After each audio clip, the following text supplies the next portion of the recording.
33 বলে 50, শতক হাঁকান 74 বলে, পরের 67 বলে করেন 214 রান। অস্ট্রেলিয়ার ক্লাব ক্রিকেটে ওয়ানডে ম্যাচে অবিশ্বাস্য ট্রিপল সেঞ্চুরি করে আলোড়ন ফেলে দিয়েছেন ভারতীয় বংশোদ্ভূত 20 বছর বয়সী batter Harjas Singh. New South Wales premier ক্রিকেটের দ্বিতীয় রাউন্ডে শনিবারে তাণ্ডব চালান হরজাস। ওয়েস্টার্ন সার্ভার্সের হয়ে সিডনির বিপক্ষে 35 ছক্কা 141 বলে 314 রানের টর্নেডো ইনিংস খেলেন এই বাঁহাতি ব্যাটার।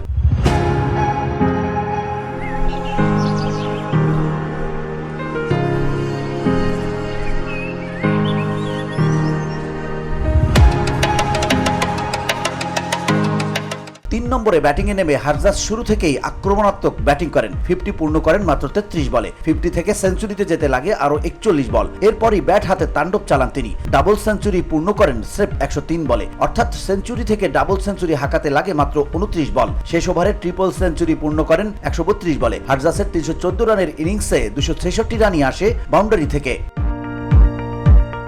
2005 সালে সিডনিতে ভারতীয় বংশোদ্ভূত বাবা মায়ের ঘরে জন্ম হরজাসের। 2000 সালে তার পরিবার ভারতের চণ্ডীগড় থেকে পাড়ি জমায় সিডনিতে। 8 বছর বয়সে ক্রিকেট খেলা শুরু করেন হরজাস। অস্ট্রেলিয়ান ক্রিকেটের খুব পরিচিত কোচ নীল ডি কস্টার হাত ধরে বেড়ে উঠেছেন হরজাস।